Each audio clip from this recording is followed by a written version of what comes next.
Bonjour à tous, donc j'espère que vous m'entendez correctement. Aujourd'hui pour cette édition du 1er mars, donc on a le plaisir donc d'accueillir, Pierrick Campos qui a réalisé tout d'abord une thèse puis un post-doctorat à La Réunion. Aujourd'hui et depuis environ 3 ans, donc il est maître de conférence à l'Institut de chimie organique analytique d'Orléans et aujourd'hui donc il va nous présenter l'exploration de la biodiversité marine comme source de métabolites d'intérêt. Pierrick, je vous laisse, partager votre écran et nous faire votre présentation et merci à vous. Ça marche, merci beaucoup. Vous voyez mon écran? Oui. C'est OK. Alors, tout d'abord, merci beaucoup aux organisateurs des Meta-Learner pour me donner l'opportunité de présenter une thématique qui me paraît intéressante, à savoir l'exploration de la biodiversité marine comme source de métabolites d'intérêt. Donc tout d'abord, pourquoi étudier la biodiversité marine? Parce que celle-ci peut présenter en fait une diversité chimique vraiment différente de la biodiversité terrestre. Et ça, on peut le voir déjà en regardant un peu la distribution des produits naturels marins référencés sur le DNP par règne, en commençant par, par celle représentée par la biodiversité globale, terrestre et marine.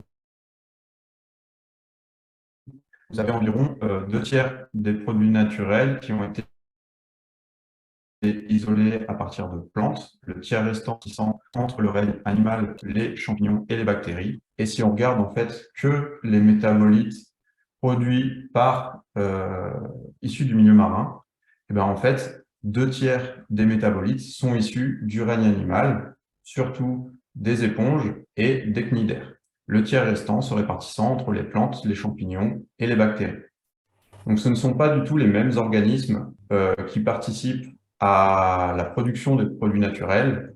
Et ça, on peut le voir en fait quand on regarde une photo d'un récif corallien, vous ne voyez quasiment que des représentants du règne animal.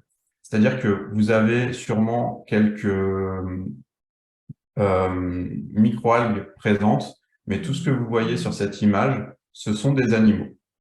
D'ailleurs, en fait, dans le milieu marin, 30 des 31 phyla du règne animal sont représentés et 12 sont exclusivement marins. Sur cette photo, vous pouvez voir des cordées, donc avec ici, par exemple, des poissons ou ici des tuniciers, les points blancs. Vous pouvez voir des porifera, donc des éponges, ici en vert ou ici en gris. Vous pouvez voir également des cnidaires, donc ici avec des coraux ou ici des alcyonnaires. Vous pouvez voir des échinodermes, donc ici avec des crinoïdes, en jaune ici, en noir ou en vert ici. Et au milieu de tout ça, vous avez sûrement des mollusques, comme ces nudibranches en fait, qui viennent se nourrir d'éponges marines ou de corail, des crustacés, donc comme cette crevette arlequin qui vient se cacher en fait dans ces récifs de corail, des planaires, donc comme ce ver qui vient se nourrir lui de tuniciers, donc ça c'est un tunicier et ces vers en fait viennent se nourrir de ces organismes, et des annélides, donc d'autres vers qui eux vivent en symbiose avec le corail. Pourtant, si on regarde un peu, donc on peut voir qu'il y a vraiment beaucoup de représentants du règne animal. Pourtant, si on regarde en fait la source des nouveaux produits naturels marins ces dernières années, donc entre 2016 et 2020, au final, ce sont plus les animaux et les invertébrés marins qui sont les principales sources de produits naturels. Ce sont les micro-organismes, principalement les bactéries et les champignons. Et en fait, c'est pas qu'on a épuisé tout ce qui avait été à trouver dans le monde animal, c'est que les méthodologies de recherche ont un peu évolué. Et ça, on peut le regarder en regardant l'anatomie d'une éponge marine. Ici, vous avez une éponge, Monocorin guiculata. Celle-ci, en fait, la structure de celle-ci se présente de cette manière, assez simplifiée. Vous avez des porocytes sur l'épiderme, à travers lesquels un flux d'eau va passer et va être libéré par l'oscule. Donc vous avez les porocytes ici, en fait le flux d'eau va passer et va être libéré par l'oscule. Si on regarde sur un schéma un peu plus détaillé, vous avez le flux d'eau qui arrive dans le porocyte en entraînant des particules, donc les petits points roses. il traverse les choanocytes, qui sont en fait les cellules qui vont permettre de filtrer et de digérer les particules, puis l'eau va ressortir par le scute. Maintenant, si on regarde dans le tissu interne de l'éponge, le mésoïle, ben, vous pouvez voir des points rouges. Là, ce sont vraiment des micro-organismes symbiotiques et certains se retrouvent même en fait dans des cellules spécialisées qui sont en fait des poches à micro-organismes symbiotiques, les bactériocytes. Vous avez également d'autres types d'organismes, de micro-organismes. Vous avez des micro-organismes associés qui viennent se déposer en fait sur l'épiderme de l'éponge.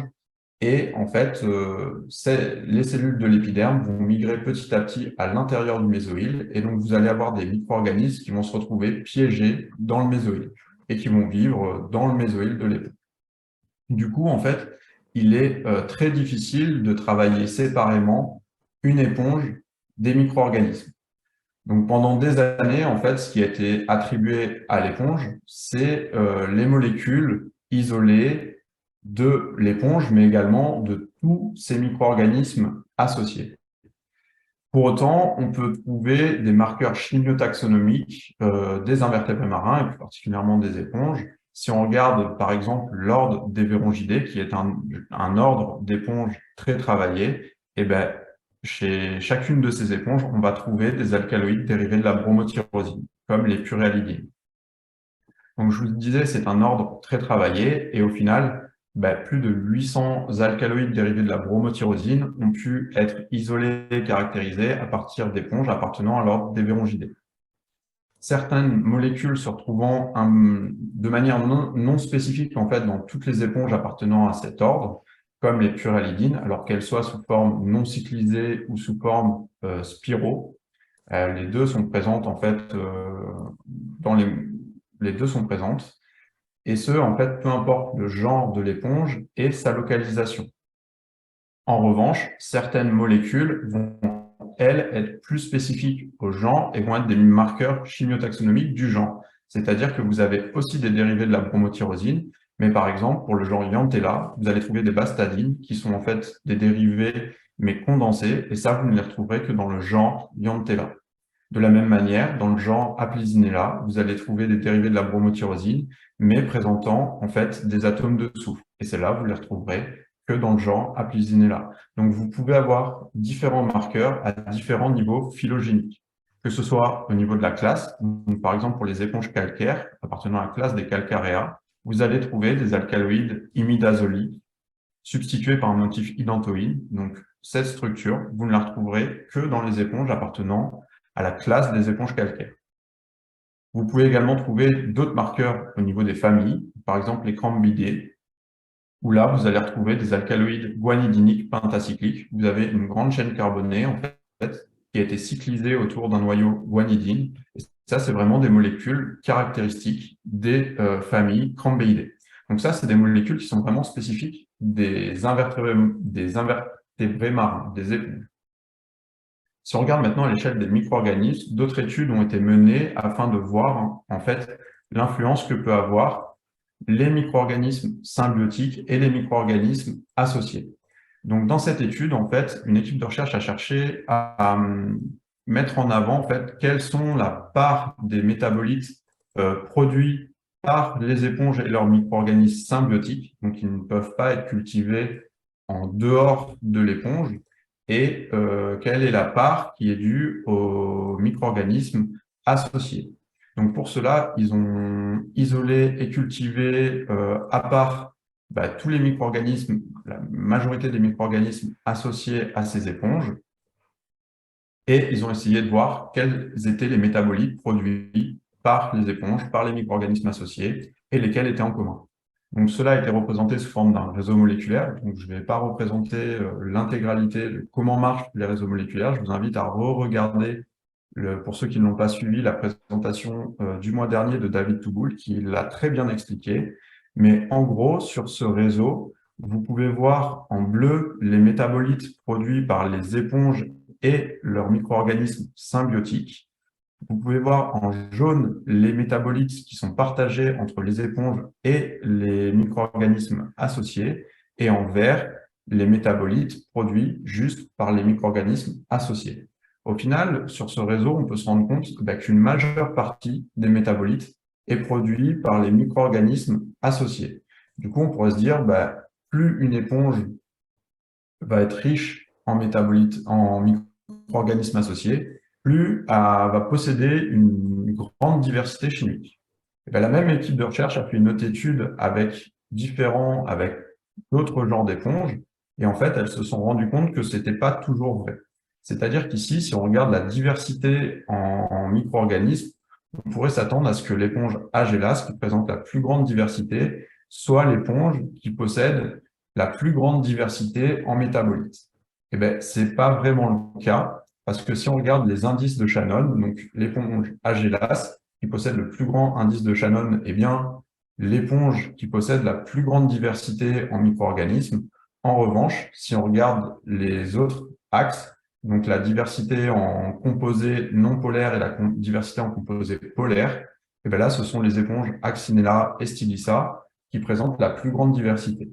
Du coup, en fait, c'est parce que tous les micro-organismes ne contribuent pas de la même manière à la production de métabolites. Et pour le coup, il peut être assez long et fastidieux de chercher à isoler tous les micro-organismes à chaque fois, à les cultiver séparément à chaque fois, pour au final en avoir une grande partie qui ne produisent pas grand-chose d'intérêt. On peut donc continuer à étudier les organismes à part entière, c'est-à-dire l'organisme hôte, mais il faut tenir compte en fait du fait que ceux-ci contiennent une grande partie de micro-organismes, et c'est un peu ce qui est développé avec la notion d'holobionte, où là on vient vraiment étudier, on considère l'entité vivante comme l'organisme supérieur accompagné en fait de son microbiote. Et là, ça permet de mettre en avant en fait des composés isolés d'éponges où on sait qu'ils ne proviennent pas de l'organisme supérieur, de l'éponge, comme ici une molécule qui a été isolée d'une éponge Calispongia.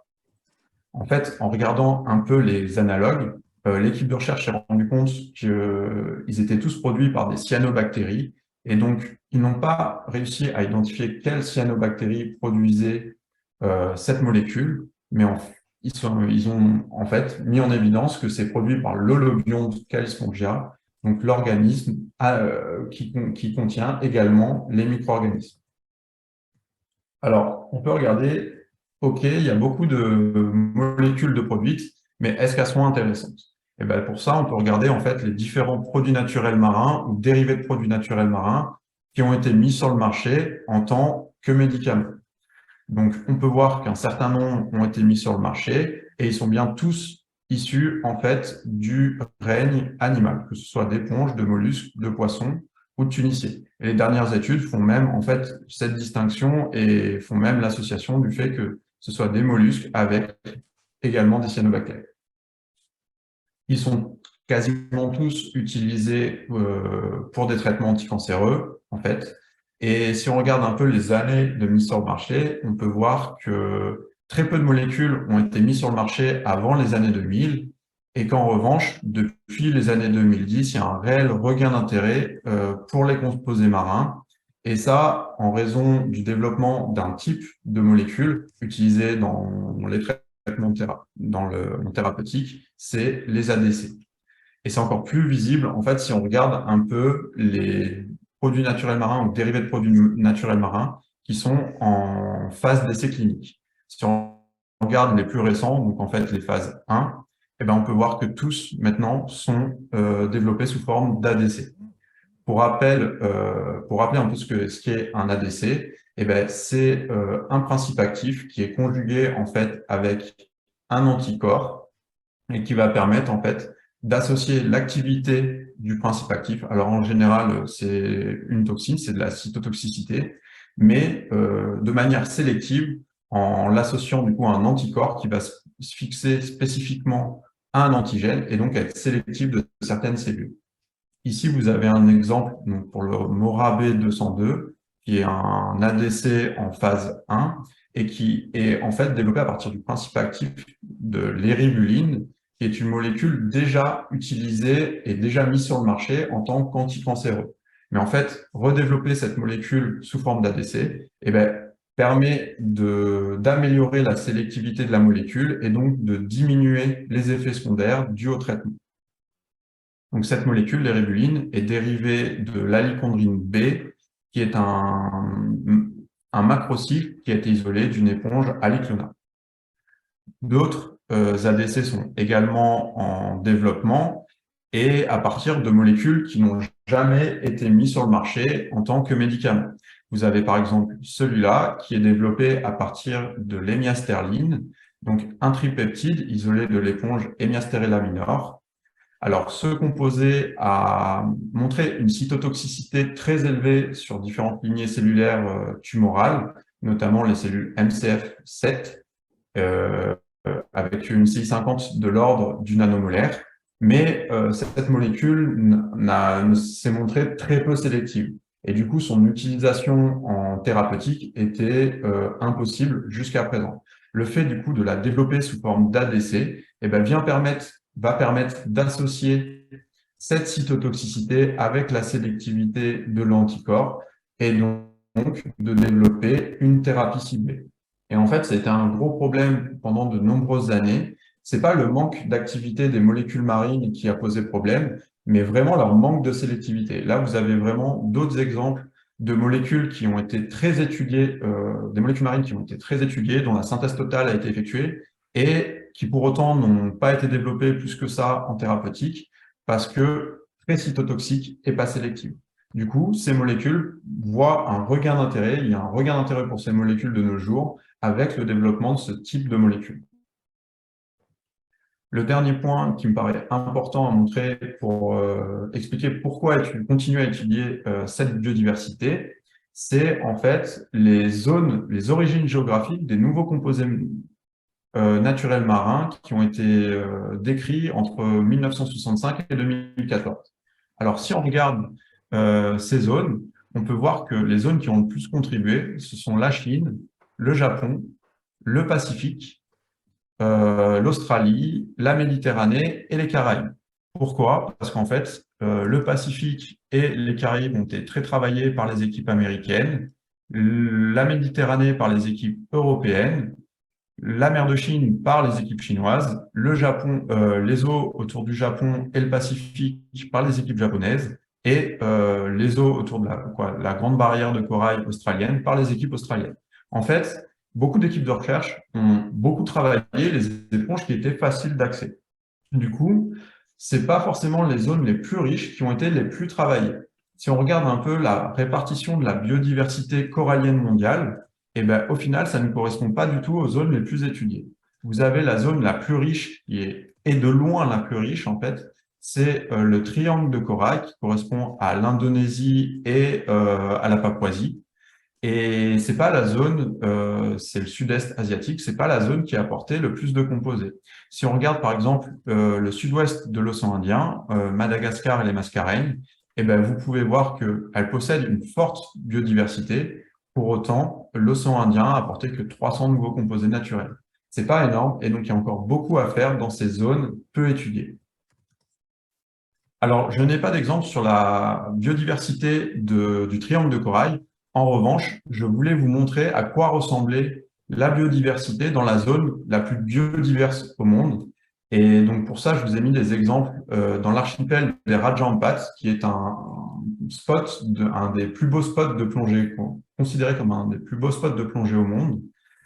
Et ben, les fonds marins ressemblent à ça. En fait, si on regarde les fonds marins, vous avez une biodiversité extrêmement riche. Bon nombre d'espèces n'ont même pas encore été caractérisées et donc il y a encore beaucoup à faire dans ces zones parce que vraiment tout n'a pas été étudié. Je vais vous montrer cependant des exemples dans la zone sud-ouest de l'océan Indien où j'ai pu travailler et vous montrer en fait que quand on travaille dans une zone qui a été très peu étudiée, eh ben, on a encore assez facilement de la nouveauté. Donc pour ça, je vais vous montrer trois exemples d'études, une menée sur l'éponge Monochora unguiculata, collectée au nord de Madagascar, une sur l'éponge Aliclona, collectée à Mayotte, et une sur l'éponge Ernsta naturalis, collectée à Rodrigue. Donc la première éponge Monochora unguiculata a été sélectionnée parce que son extrait brut a montré une très forte cytotoxicité sur les cellules du carcinome buccal et une bonne activité antipaludique. Du coup, on a décidé de réaliser un profil chromatographique de son extrait brut, et dès celui-ci, en fait, on s'est rendu compte que parmi les composés majoritaires, certains étaient vraiment non référencés dans la littérature. Donc, peu importe les bases de données, nous ne trouvions aucun composé correspondant à ces différentes masses. Alors, pour le coup, on a utilisé un schéma très classique, d'études très classiques. On a réalisé l'extrait brut sur une plus grande quantité de biomasse. On a fractionné l'extrait par SPE et MPLC, puis on a purifié les molécules par HPLC semi-préparative.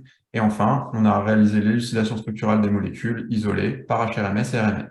Et on a retesté l'activité biologique des molécules isolées pour voir lesquelles contribuaient en fait à l'activité de l'extrait brut. Au final, 9 composés ont pu être isolés et caractérisés par RMN.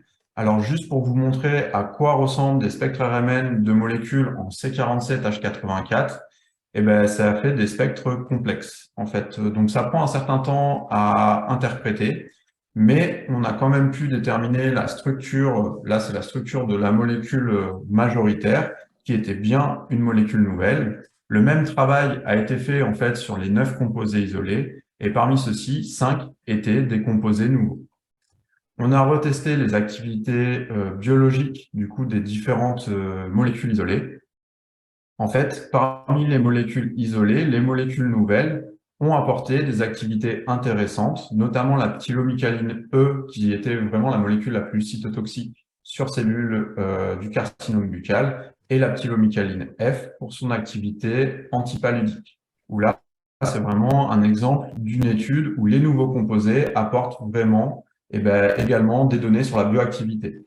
Ce qui n'est pas vraiment le cas sur la deuxième éponge que je veux vous montrer, où là, de la même manière, l'extrait brut de l'éponge Aliclona a montré des activités biologiques intéressantes, donc on a décidé de la travailler de la même manière. Et au final, 6 composés ont été isolés. On a travaillé de la même manière, c'est-à-dire qu'on a essayé d'effectuer l'élucidation structurale uniquement par RMN. Pour le coup, en fait, nous n'avons pas pu déterminer la structure de ces composés par RMN, nous avons seulement pu déterminer des fragments. C'est-à-dire qu'entre ces fragments, ils sont reliés par des longues chaînes carbonées. Du coup, on était incapable de dire par RMN combien de CH2 étaient présentes entre ces différentes chaînes. On a complété cette analyse par une analyse MSMS, et c'est vraiment en fait la combinaison de l'analyse MSMS plus de l'analyse RMN qui a permis de déterminer la structure des molécules. Donc c'est vraiment une association de ces deux techniques qui nous a permis d'aller jusqu'au bout. On a déterminé la structure des 6 composés isolés. 3 étaient nouveaux, les origines G, H et I. Et ce qu'on peut voir en fait sur les activités biologiques, c'est que ces nouveaux composés ne participent pas à l'activité biologique de l'extrait brut. La seule molécule qu'on a trouvée qui avait un intérêt en fait au niveau de l'activité biologique, c'est l'osirisine B, qui était pour le coup déjà connue, mais dont cette activité n'avait jamais été référencée. Il peut donc être quand même intéressant de réisoler et de tester séparément des molécules déjà connues, parce que ce n'est pas forcément les molécules nouvelles qui vont être toujours porteuses de l'activité. Pour la troisième éponge, je voulais montrer cette étude car en fait, le genre Ernsta a été défini pour la première fois en 2015. Aucune éponge appartenant au genre Ernsta n'avait été étudiée par le passé. On s'attendait donc forcément à de la nouveauté. Cependant, les éponges Ernsta sont des éponges calcaires, et c'est-à-dire des toutes petites éponges. On avait donc une très faible quantité de biomasse. On s'est dit qu'on allait quand même travailler, essayer d'isoler et de caractériser le maximum de composés. Nous avons ainsi pu isoler 8 molécules, et au final, les 8 étaient des molécules nouvelles, jamais décrites par le passé. Et nous avons également, pour compléter cette caractérisation de l'extrait d'Ernsta, nous avons également effectué une déréplication de l'extrait brut par réseau moléculaire. Pour ce faire, en fait, on a incrémenté en fait le réseau avec, on a ajouté au réseau les molécules qui ont été isolées, et un gros travail d'interprétation des spectres de masse des autres molécules des 2 clusters principaux a été effectué, cela a permis de mettre en évidence en fait d'autres molécules déjà isolées d'éponges calcaires, mais également ce que vous pouvez voir en bleu, des molécules qui n'ont jamais été référencées dans la littérature. Du coup, il y a encore beaucoup de nouveautés à aller chercher en étudiant ce type d'éponge.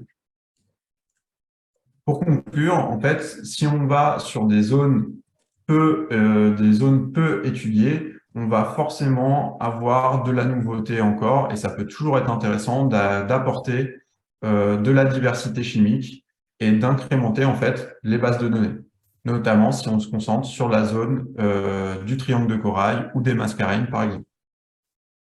Une autre possibilité, c'est de travailler dans des zones qui n'ont pas du tout été travaillées jusque-là, mais pas forcément, qui n'est pas forcément visible sur cette carte. Mais en fait, c'est que les zones qui ont été, où la biodiversité a été recensée, a été vraiment recensée, c'est les 40 premiers mètres. Mais toutes les zones mésophotiques et les eaux profondes, la biodiversité n'a même pas été recensée, a très peu été recensée. Du coup, en fait, il y a encore énormément de choses à aller chercher dans ces zones parce que les conditions physico-chimiques dans lesquelles ces organismes évoluent sont complètement différentes. Vous avez des pressions différentes, des proportions en certains atomes, en certains éléments complètement différentes, des salinités différentes. Tout ça fait que les métabolites créés ne sont pas les mêmes. On peut utiliser du coup des nouvelles méthodologies, même pour travailler, on va dire, des organismes qui sont très étudiés. On peut continuer à essayer de caractériser le maximum de molécules, mais en faisant ça, on peut perdre également des informations sur la bioactivité. C'est-à-dire que là, on peut, par exemple, comme cette étude, se concentrer sur les nouveaux métabolites, aller chercher vraiment spécifiquement un cyclopeptide qui n'a jamais été travaillé, qui n'a jamais été isolé, et se dire, bah, on l'isole et on le caractérise. Donc ça, c'est intéressant, mais on risque de perdre des données sur la bioactivité de l'extrait.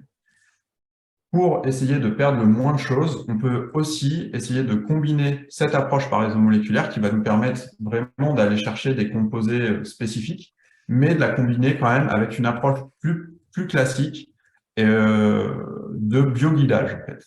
Donc, pour cela, on peut fractionner les extraits, évaluer l'activité biologique des différentes fractions et en fait combiner cette approche avec une approche par réseau moléculaire et donc prédire un score de bioactivité des différentes molécules en associant en fait les données de bioactivité des fractions aux différentes intensités des différents ions. Et c'est ce qui a été fait, par exemple, ici, où vous voyez un réseau qui a été fait à partir d'un extrait d'un champignon marin qui s'est révélé cytotoxique sur une lignée cellulaire cancéreuse. Et en fait, vous voyez ici les données, les prédictions de bioactivité. Donc, plus les nœuds sont de taille importante, plus la bioactivité prédite est importante. Si on regarde ce réseau, du coup, on se dit que bah, autant se concentrer sur cette partie du réseau et donc sur les dérivés de la décaline. Donc, c'est ce qu'ont fait cette équipe de recherche. Ils ont pu isoler 4 composés, dont 2 possédant des tailles de nœuds, on va dire, importantes. Et donc, ils ont vérifié la cytotoxicité des différentes molécules et on voit que les 2 molécules 1 et 2 présentant les tailles de nœuds les plus importantes sont bien les molécules les plus cytotoxiques. Donc là, il y a un réel intérêt pour aller chercher de la nouveauté, mais sans pour autant perdre les données d'activité biologique, parce que, mine de rien, l'intérêt d'aller explorer la biodiversité marine, faut pas perdre à l'esprit que c'est quand même d'aller chercher des composés bioactifs. Du coup, et qu'on pourra peut-être synthétiser sous forme d'ADC par la suite. Donc voilà, en gros, ce que je voulais présenter aujourd'hui. Et merci aux organisateurs de ce réseau MetaSPNR et aux différents partenaires qui ont contribué à toutes ces études. Merci beaucoup. Merci beaucoup, Pierre-Éric, pour cette présentation qui était extrêmement intéressante. Donc maintenant, est-ce qu'il y a des questions parmi les personnes, les participants? pour des questions pour Pierre-Éric. Je repartais. Oui, alors il y a Massimiliano Corso qui a une question. Et bonjour, merci pour la présentation, Bonjour. c'était très intéressant. J'ai des questions très naïves probablement. Je travaille sur les plantes, donc terrestres. Et donc du coup, tout cette métabolite, toute cette diversité métabolomique, c'est vraiment très très large, c'est impressionnant. Mais donc ces métabolites, certains de ces métabolites qui jouent un rôle comme anticancérogènes, si j'ai bien compris, ou qui pourraient avoir un rôle pour dans la santé humaine. Et pour ces métabolismes, est-ce qu'il y en a des informations sur leur rôle dans l'éponge? Est-ce que l'éponge, en fait, pourquoi ils sont synthétisés? Est-ce qu'il y a des informations ou des hypothèses ou Oui. c'est Alors, pour l'interaction avec l'environnement? Bon, c'est ce que je pense, mais il y a différentes hypothèses qui ont été faites. En fait, c'est donc les organismes marins sont des organismes immobiles. Et en fait, les défenses chimiques, c'est leur seul moyen de défense. Et donc, en fait, avoir en leur sein des métabolites très cytotoxiques, eh ben, fait qu'elles sont moins attaquées et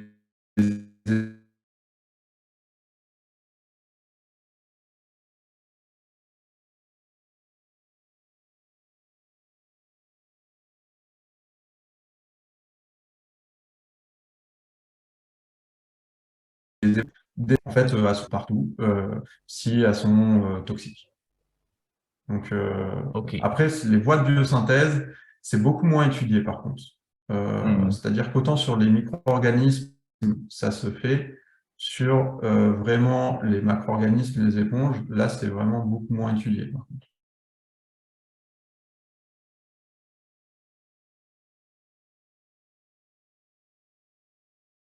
Votre présentation, vous avez montré, vous avez introduit la notion d'holobionte. Bon, c'est justement très intéressant et très important à différents niveaux. Et après, vous avez montré une étude où ils ont séparé, où ils ont étudié la diversité métabolique dans des micro-organismes associés à des éponges.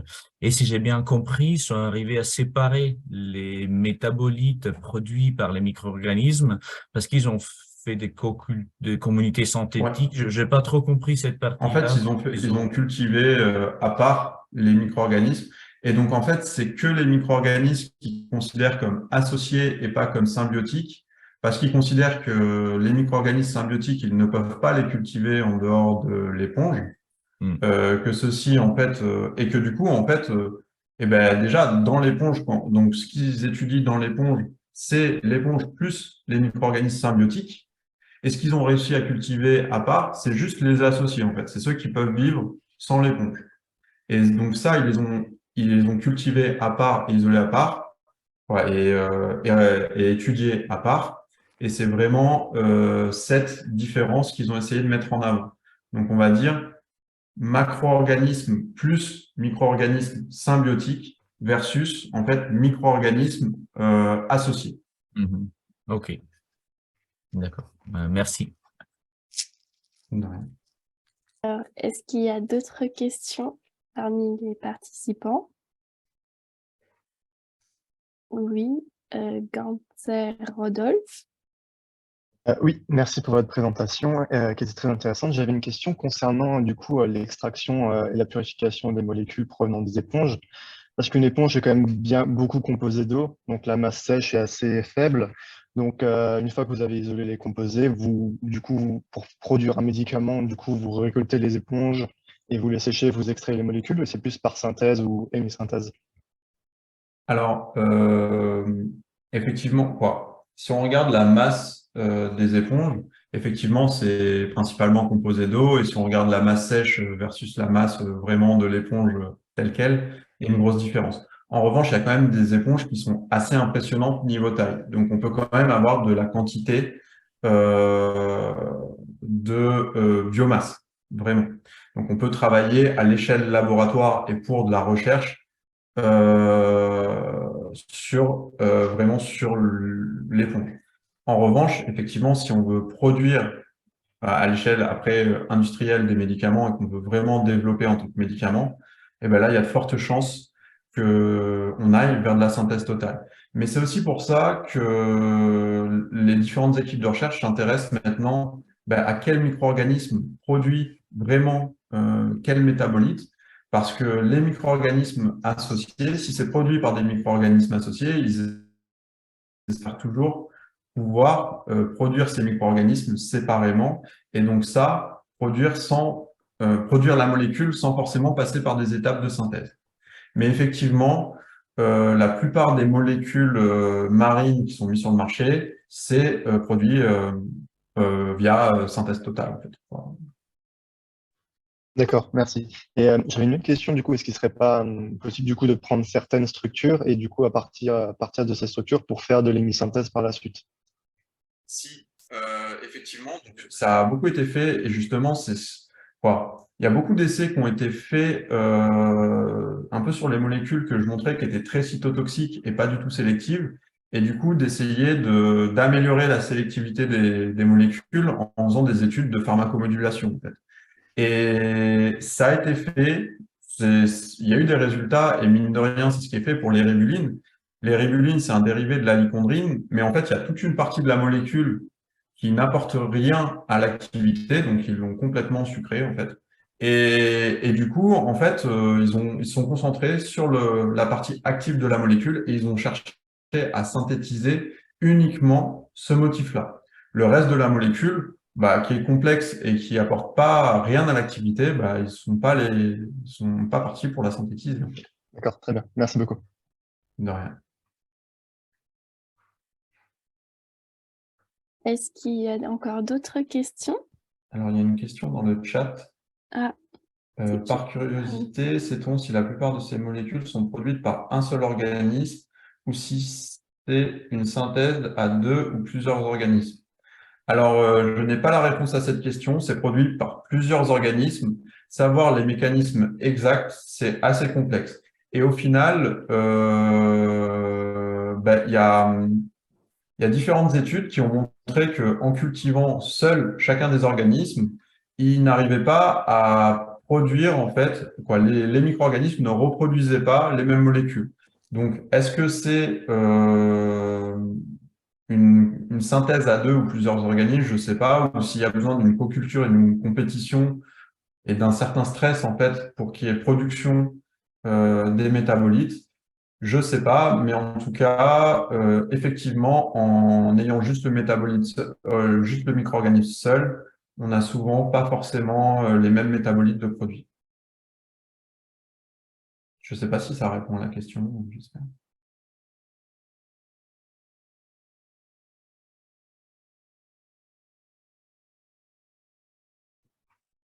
J'avais une question aussi par rapport au fait de travailler sur des éponges marines. Enfin, comment ça se passe? Vous allez du coup les récupérer? Est-ce qu'il y a une certaine réglementation autour de leur utilisation? En fait, la réglementation, ça va être la même que pour les plantes, c'est le protocole de Nagoya, en fait. Et pour étudier n'importe quel organisme vivant, on est censé avoir un partage des connaissances et partage des données entre les différents pays entre le pays en fait où on collecte et le pays qui est étudié, en tout cas les organismes qui étudient. Donc c'est principalement le protocole de Nagoya. Il n'y a pas de comité d'éthique, si c'était un peu ça la question. C'est pas comme quand on travaille sur par exemple des souris ou d'autres vertébrés, en fait, on va dire. Il n'y a pas de comité d'éthique, il n'y a pas besoin de faire de demande à des comités d'éthique. Ok, merci. Et moi, je me demandais, est-ce que, vu qu'elles sont dans la mer et les océans, et donc dans leur environnement, il y a du sel, est-ce que le sel, ça pose des problèmes pour extraire des produits naturels ou pas? Alors, on extrait beaucoup de sel.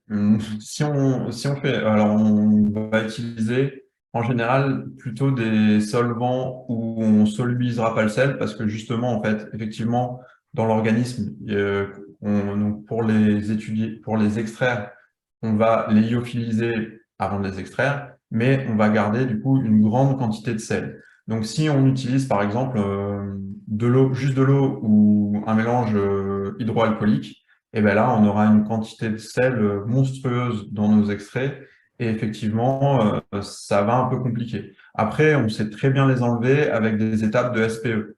Donc, de préparation d'échantillons, en fait, on fait des premières étapes qui nous permettent d'enlever ce sel.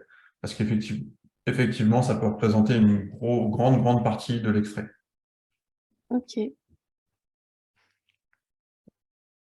Est-ce qu'il y a d'autres questions? Oui. Oui, j'avais encore une autre question. Est-ce qu'il a été fait de la culture in vitro, par exemple, d'éponges en laboratoire, afin du coup de les récolter au lieu d'aller dans la mer? Oui, alors il y a un labo qui est assez spécialiste de ça, quoi, qui a beaucoup travaillé là-dessus. C'est l'Université de Galway en Irlande, où pour le coup, ils ont réussi à en cultiver, ils arrivent à en cultiver, mais en revanche, ils n'arrivent pas vraiment à les développer. C'est-à-dire, ils arrivent plus à les maintenir en vie et vraiment, on va dire, à garder une certaine biomasse, mais ils n'arrivent pas à produire à grande échelle, en fait, une plus grande quantité de biomasse. Du coup, forcément, c'était intéressant d'un point de vue exploitation, on va dire, après pour un usage en thérapeutique, mais c'est pas si évident que ça. Et donc, c'est pour ça, ouais, effectivement, qu'on va aller plus sur de la synthèse que sur de la culture. Mais ça a été fait et je pense qu'il y a toujours des études qui sont menées pour essayer de les cultiver et vraiment de les développer. Ça marche, en plus, il me semble que ça marche pour certaines, mais pas pour d'autres. D'accord, très bien, merci.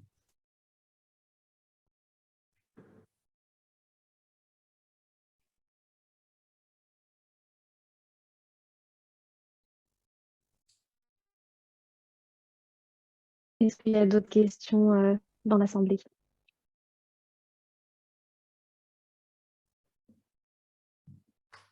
Écoutez, s'il n'y a pas d'autres questions, je vous remercie encore Pierre-Éric pour cette présentation. C'était vraiment super intéressant. Et du coup, je vais pouvoir vous partager mon écran. Donc, est-ce que vous voyez bien?